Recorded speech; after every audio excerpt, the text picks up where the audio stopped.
Hey, it's Silver, and this is Spiritfall. Spiritfall is a roguelite that's going for kind of like a platform fighter style of control scheme and everything. So it plays a lot like something in the vein of Super Smash Bros., but in a single-player roguelite form. And they've actually done that really well from what I've seen so far, because the combat and the physics and the way that enemies move and everything, it all feels very, very platform fighter-ish. And I think it's a really cool bit of inspiration to use for a game like this, since I personally can't think of any other games in the genre that have actually gone for something like this before. Currently, in its early access state, it has 3 different weapons to choose from, each with quite a few different attacks, and there promises to be at least 5 in the finished product, as well as a whole bunch of progression aspects and spirit blessings and other stuff like that, and quite a long set of levels to actually go through already. So the way it works is you will start off in a world, and that world is sort of a biome, a tile set for all of its backgrounds and arenas, and also a set of different enemy types that are present within that world, going from the more simple kind of fodder enemies that you'll start off fighting to much more advanced and elite stuff, and of course finishing off with a pretty difficult boss fight at the end. It uses a very Slay the Spire inspired system of actually going through, where each room has a specific reward, and then once you complete that room, you will be put on a big sort of tree of different rooms to select from after that, with each node sort of connecting to different nodes throughout this tree, and you simply choose which one you want to go to based on the reward that it shows you you're actually going to get for completing it. There are several different types of rewards you can find, from different sorts of upgrades to your character for that run, different currencies to obtain, as well as, of course, the main feature, which are the spirit blessings, which we'll get onto in a minute. And eventually you can also find some other more secrety stuff later on too that are very difficult, very clearly Super Smash Bros. Inspired encounters for you to complete. So the way the combat works in this game is definitely its main star. Whenever you choose a weapon, you have a light attack combo that depends on the direction that you're actually pressing. So just, spamming the X button on from a neutral stance does a neutral combo, but if you tilt the stick in a different direction, you will do different combos depending on the direction that you're actually tilting, from up attacks to down attacks, and of course your side tilt attacks that are usually like advancing or some sort of forward momentum style of attack. And you also have launchers, which are like your heavy attacks, and these work very much like smash attacks from Smash Bros., where you have a neutral, a directional, and an up and down sort of smash or launcher attack, and you can actually charge them as well. And as you charge them up, they of course increase the amount of knockback that they will deal to the enemy, as well as more damage. But as you're charging them up, they'll reach their fully powered state, which will be marked by a little glimmer to show you that it's fully charged. And if you release the attack right at this exact moment when it glimmers, you will deal even more damage and have an even stronger knockback. So you're encouraged to time your charge attacks to be as effective as possible, but of course that implies that you can actually stand still for long enough to charge them, because there are often a lot of enemies on screen all attacking at one time. And to that end, you also have a dash that does have full immunity frames during the dash, so it's very useful. But the cool thing about it is it's also a directional dash. You don't just dash forward, you can actually tilt the stick in any of the 8 directions and dash in that direction, even like upwards and to the right in midair or something like that. So you have a lot of mobility in this game. You also have a double jump by default, and there are also certain relics that you can encounter along your journey that will give you even more jumps than that. The aerial game is actually a big part of this as well, because you have a full suite of aerial attacks that differ from your ground attacks to use. And finally, you also have a bolt, a simple ranged spell that does respectable damage, does a little bit of knockback, and also pierces through all enemies in the way and can be released whether you're on the ground or in the air. So it's really good for like a combo extension kind of idea, as well as just catching crowds of enemies farther away. Enemies also do take extra damage if you manage to smack them into walls and ceilings and stuff. They do have momentum and they fly around the room, so if you do a big launcher attack and then send them flying into the wall, then they'll take an extra hit of damage there. So you can even knock enemies into each other as well. So there's a lot of momentum in the combat system, and overall, all this makes the combat system in this game feel really, really good. It's really satisfying to actually start bouncing enemies around the arena, knock them into each other, and then doing like crazy combos where you knock them into the air and then follow up with some aerial attacks and then send them flying down to the ground for a bunch of extra damage and then smash down on top of their heads. It's a really, really fun combat system, and all 3 of the currently available weapons all feel very different from each other. You have a sort of hammer axe that is relatively slow but quite powerful and has a lot of very long distance launches to it. You've also got some fist weapons that actually give you 4 hands that are pretty cool because they're very, very fast. They build up a lot of damage very quickly and have some very powerful launchers in like the upward and downward kind of varieties. And then you have a bow, which I am absolutely astonishingly terrible with, that I haven't really figured out how to use yet. That is, of course, unique because it's a ranged weapon, unlike the other 2. and its attacks usually focus on like piercing arrows and stuff like that. It's actually really fun. I'm just very bad with it, but it seems like a good weapon if you can actually get good with it, and this all excites me for what the other weapons are going to be in the future, because they all feel very unique to each other, and they have some really fun combos and just general handling to learn. The combat in this game has a lot of depth to it, and you'll be learning how to juggle foes and how to best use new combos that you come up with and stuff like that for a long time. But the main feature of your runs are the spirit blessings. As you complete rooms, you will get different blessings from various spirits. There are, I believe, 6 of them in the game, and each one has their own sort of theme, as well as a different element that they tend to apply to your attacks, or different sets of status effects that they tend to be associated with, being able to stack different statuses depending on the spirit blessings you have. And the blessings have quite a lot of variety to them. You might find one that increases the power of your launchers and adds some sort of element to them with the ability to stack different debuffs, or you may find one that alters your bolt spell into like a big aerial howl that hits everything around you in like a 360-degree radius and pushes everything back away from you.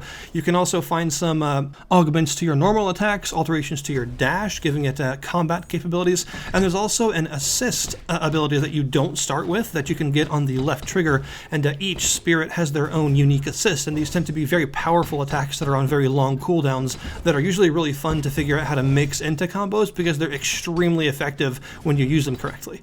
So the name of the game is basically to create a build for yourself as you go through the levels by getting different spirit blessings and actually empowering your various attacks and techniques and things to some specific end, like giving yourself a whole bunch of crit chance and then magnifying your crit damage on frozen enemies. So you have several different skills that are related to freezing and then some that are related to crits and stuff like that. You just make a build for yourself as you go through the levels and try to amass different themed spirit blessings to empower yourself on that run.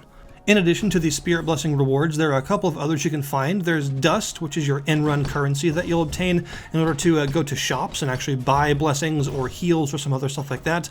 There are also relic chests that you can find, and relics are your passive items that give you some various, often quite powerful effects just by holding them, but unlike a lot of games in this genre, you can't stack a whole bunch of relics on top of each other because you only have 3 relic slots that you can actually populate at any given time. However, in exchange for this, you do have leveled up relics that obtain new passive capabilities in addition to what they normally do, so that you can have relics that have multiple different effects at once that only occupy 1 slot.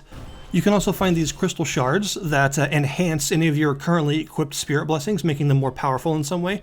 There's also a combo system that you should definitely know about. In the bottom right corner of the screen, you'll see a multiplier that goes up as you actually land your attacks and nail enemies to walls and things. You'll continue to increase this multiplier, and this isn't just for like score or something. This is actually for the essence gauge, and essence is actually a form of in-run currency that you earn mostly by doing sick combos, but you also can earn it later from doing things like destroying relics you don't want once you get an upgrade that allows you to do that.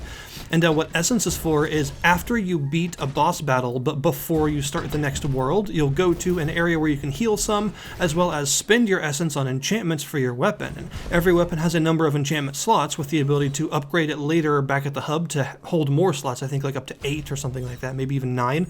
And different enchantments cost a different number of essence to purchase, and there are both major and minor ones. Minor ones involve small things like a small percentage increase to damage or something like that, and then major ones are more mechanically interesting alterations to how you actually fight. So earning these essence points by performing very well in combat is actually a really good idea, because the different enchantments that you can buy with it are very powerful and will definitely help you out, because after the first world, this game starts to get really, really hard. So you definitely want a good set of enchantments to help you fight later on once the enemy count gets pretty ridiculous and the complexity of each enemy gets quite high. That's actually another good point about the game, by the way, is that the enemy complexity is very high. Enemies tend to have multiple attacks as well as quite a lot of different behaviors to learn as to how they move, what their weight is when they're smacked around the arena, stuff like that. And also, of course, their tells to help you understand when to dash through their attacks or when to back off. So that also adds to the combat depth by having a lot of enemy variety, with every different biome having its own complete set of enemies, both standard and elites, with different mechanics to learn. And of course, since this is a roguelite, it does have meta progression, and it does have a lot of meta progression as well. There are several different currencies that you can earn that you will take back to your hub area after you die or complete a run, and you can spend these on different things. You can get this dark essence stuff that you can spend on the spirits themselves. Each one of the spirits has their own skill tree with different nodes that you can purchase for all sorts of different passive effects. These tend to be very powerful and worth having, and that means there's just in this one currency a lot of upgrades to purchase because, like I said, every single spirit has a big web of stuff for you to actually buy, which is cool. You can also get these runes that you can spend on weapons. For one, you can spend them on purchasing new weapons because you'll only start with the hammer axe kind of thingy, and you can also spend them on upgrading those weapons to do things like opening up new enchantment slots and making the perfect timing for increased charge damage last for a longer period of time so that you can hit it easier, stuff like that. And then there are these golden scrolls that you can find, and there's an NPC back at the hub that will buy these scrolls from you for various upgrades, things like encountering entirely new types of rooms within your runs, or upgrading the way certain other rooms work and giving you bonuses that way. There's quite a few of these to purchase as well, and they tend to be pretty large run-altering differences that upgrade or add new rooms in some way to make your journey more complicated or indeed easier depending on what you get.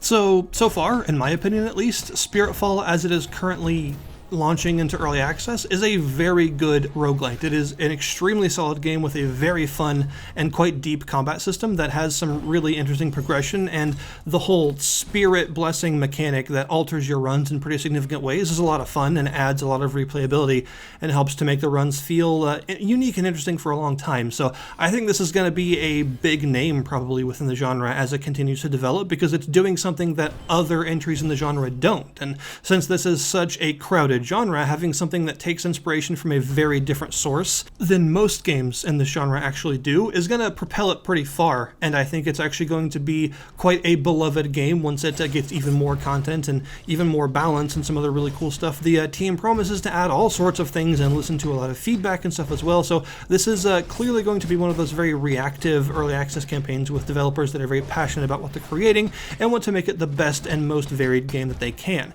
So I have very high hopes for this one. I'll definitely be covering it again in the future after some significant updates have built up and added more content and altered the balance and some stuff like that. I think it's at a really good starting point right now for what a game in this genre can be, and I definitely encourage people that like roguelites or even that like platform fighters like Smash Bros and stuff to actually check this out, because it's a really fun and rewarding combat experience that does a lot of things a little bit differently from how this genre normally works. So thank you guys very much for watching. I will put the link to this game's Steam store page that you can go and check it out down in the description below this video, and it has just launched into early access today as of the time this video goes up, so go ahead and check it out now. I'll see you guys next time.